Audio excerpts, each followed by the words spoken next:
Now, one of the things I hear a lot of times in relationships, I've heard men do it over and over again, and you hear it, I'm sorry, I'm sorry, I'm sorry, I'm sorry. Well, ladies, those of you who are watching, I'm going to tell you this. If he says, I'm sorry, I'm sorry, I'm sorry, I'm sorry, at one point, you need to take him at his word. He just might be sorry as hell.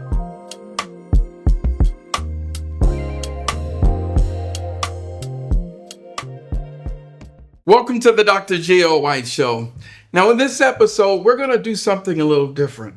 The other day, I heard my daughters talking about relationships, and I was kind of ear hustling. And one of my daughters said, it's a sassy apocalypse. Now, outside of just laughing because I thought that was the most hilarious thing in the world, I kind of asked them, I said, now, what are you talking about? And she began to tell me about some of the challenges that she's seen with young men her age. And I'm talking about those between 20 and let's just say 28, 30 years old. And the challenge that they're having with just how they manage their emotions and deal with relationships. So that led me to begin to look at what I then started to see in some of the workshops that I do. One particularly are dealing with men who are court-ordered to family violence. And I started really looking what many of these men have in common. Well, once I did it, and being the researcher that I am, I arrived that there are these characteristics that I think that are absolutely critical to good, strong, masculine manhood development. And so I call these the 7 critical characteristics to manhood development. Now, I want y'all to listen to them and challenge me. If you challenge me, if you have an issue or if you want to raise questions about it, put it in the chat. But here we go. So the first critical characteristic of manhood development is dealing with rejection. Now, rejection, you all have heard this as an issue growing up, is one of the challenges that young men used to have. I've seen the most frightening thing in the world when we were in middle school was to go to a dance and to ask a girl to dance. And if she says no, you would pay attention to how some young men would feel. Well, then that's acceptable if you're young.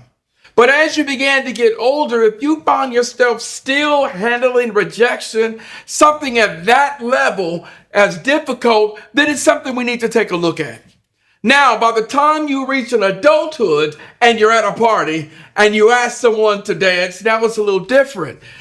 What we tend to see in that regard is I've been in locations where I've seen a man ask a woman to dance. She said no. And what immediately followed is that he'd start raising these questions, calling her name, saying these things. Y'all know what I'm talking about. You've all seen it. The difficulty with handling rejection. Now, rejection is not just an issue that you see in relationships. Handling rejection is also important even when you look at job opportunities or applying for jobs or other areas where it's critical that you're trying to get. And the challenge that you run into is that you get denied and you quit. But what's critical is that we've got to learn to strengthen our resourcefulness. We've got to learn to build up our resistance to being rejected. Rejection is a part of life. I like the way Jay-Z put it when he said, dust your shoulders off. That's a real tool that we need to learn to do. I would rather be told 1,000 times no in hope and learning to get that one yes. So rejection is something that's very critical that has to be put in place. And we have to begin to teach our young men how to handle rejection. Now, the next one is a little bit more important. And this one is dealing with correction. Now, the challenge that a lot of people have with dealing with correction is that you can't handle it. Now, the problem is that 85% of the people in your life got your best interests at heart. It's only about 15% of those that don't, or they have their own personal interests at heart, and that's why they're in your life. But I need you to pay attention to correction is a difficult thing. Now ask yourself, if it is difficult for someone to come and to correct you or to be honest with you about something and that they are hesitant about doing that, it is possible that you have difficulty with handling correction. Now, if you find yourself treating those that don't have your best interests at heart the same way you treat those that do have your best interests at heart, you may have difficulty handling correction. Now, there are three ways that I tend to see how some people respond to handling correction. Some of it is psychological, some of it is emotional, and believe it or not, sometimes it can even be physical. So let's take a look at these. The first part of how people will show up in dealing with, or their difficulty with dealing with correction, centers around the psychological. Here's where it looks like. Let's just take relationships. Right? So if you are no longer in a relationship with someone and you see them living their best life, and now all of a sudden you began to have issues or demonstrate that you have concern, and someone comes to you and say that you have a problem with that person, and then you get all fired up and begin to attack them, you may have some issues with handling correction. The psychological effects of dealing with correction can be very difficult, and you can turn people off because you start playing mind games with them. That psychological form of dealing with correction turns around to be your defense mechanism. They try to be honest with you. They try to tell you something that's designed to make you feel better, and then you flip it on them. That's the psychological. But some people struggle with correction in this regard. It's an emotional response. Now, here's what I mean by that. Let's say you and your boys, you got a boy, he's telling you something that's designed to make you feel better or to do better. And here's what you end up doing. You said, thanks, I appreciate it. Now, all of a sudden, they can't hear from you. You don't respond to their texts. You call them. Now, all of a sudden, for some short period of time, you stop hanging out with them. The truth is, you've gotten a bit emotional and you don't like the correction that you're receiving. Those who struggle with correction, we also even see it in their job. You know, some people have lost their jobs because someone have tried to correct them, tried to tell them something to make them better. And the end result is that you began to respond in an emotional way. So that emotional response to handling correction can be so problematic that it'll reach a point that people in your life would rather say nothing than deal with the smoke that comes with being honest with you. So you know you're struggling with correction if the people who are closest to you can't be honest with you. That's an issue of correction. So we've got to learn to deal with it. We've got to learn to have a better understanding of it. And we've got to trust the fact that the people in our circle are talking to us for our best interests. Now, there is a little caveat to this. If you have an unhealthy circle, if you have more people in your life that don't have your best interests at heart than those that do, then you know what? It may not be your best interest to share it with them. Or you may need a new circle. So the psychological effects of dealing with correction is problematic. And then the emotional effects of dealing with correction is problematic. But the one that concerns me most is the physical. The physical response to correction is now you want to act out behaviorally because someone has told you something that's in your best interest. This is really problematic in relationships. Your spouse can't tell you something to make you better because it's going to end up in an argument, or who knows, even to a point of being physical. So now people would rather lie to you than to be honest with you because the results can lead to verbal abuse or physical abuse. So handling correction is absolutely critical. And if you are bold enough, here's what I want you to do. I want you to go to the people that are closest to you, and I want you to ask them questions. This simple question. Is it hard to be honest with me? Is it difficult to correct me? Now, don't try to justify or explain or try to go back and forth with them. I need you to just listen because correction is critical. And if the people in your life really care about you, and if you really care about the people in your life, then this aspect of manhood development is critical. Learning how to handle correction, receiving it, and monitoring your psychological and emotional well-being behind it. So we got the rejection. We got the correction. But this next one, dealing with pressure. Handling pressure. Now, when I was growing up, playing sports, one of the things that I knew very well is that you didn't quit. Didn't matter what the coach said or did, you didn't quit.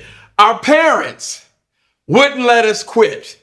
Quitting was nothing that we were allowed to do. Go back even further generations and watching some of our parents and grandparents deal with racism on the job, but they didn't quit. But we've reached a point in this culture where it's easy to just quit and there's no social correction that's available. So you quit a job, so you quit. So you didn't like what the boss said, so you quit. So your child was playing the sports, you didn't like the way the coach was talking to your child, so you allow your child to quit. Handling pressure is critical to manhood development. I heard someone tell me one time, Dr. White, pressure pops pipes. And I said, but pressure also is what builds diamonds. So our journey here in terms of understanding why we must develop the skills to handle pressure is critical. But it's problematic if we find ourselves being underdeveloped emotionally. And that's really what happens. So here's what I recommend that you do in handling that pressure is number one, you need to journal. You need to write it down. Number two, you need to talk to some people about it. One of the challenges that we have is that when we're under pressure, men, we don't talk to nobody.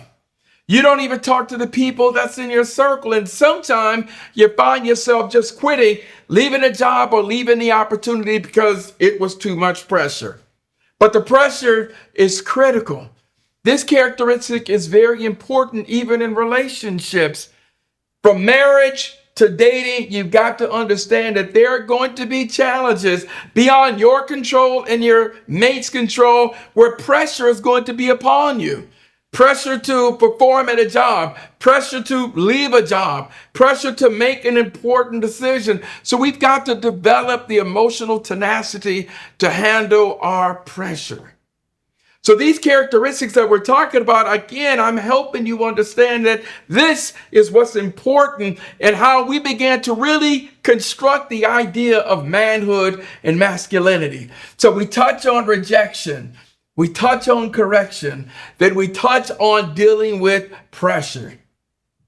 Now this next one, knowing how to be wrong, is something that I'm going to put directly in the hands of relationship matters. Do you all know that there's a right way to be wrong and a wrong way to be wrong? Yeah. There's a right way to be wrong and a wrong way to be wrong. So let me help you make the distinction. The right way to be wrong looks something like this. If you are wrong, then you say that I'm wrong. You acknowledge that you are wrong. There's nothing associated with it. You can articulate even what your thinking was at that point, but you're accepting that you are wrong and there's nothing tied to it. Oftentimes, when you can accept that you are being wrong, it creates an opportunity to allow what is right to enter the room. That's the right way to be wrong. Here's the wrong way to be wrong.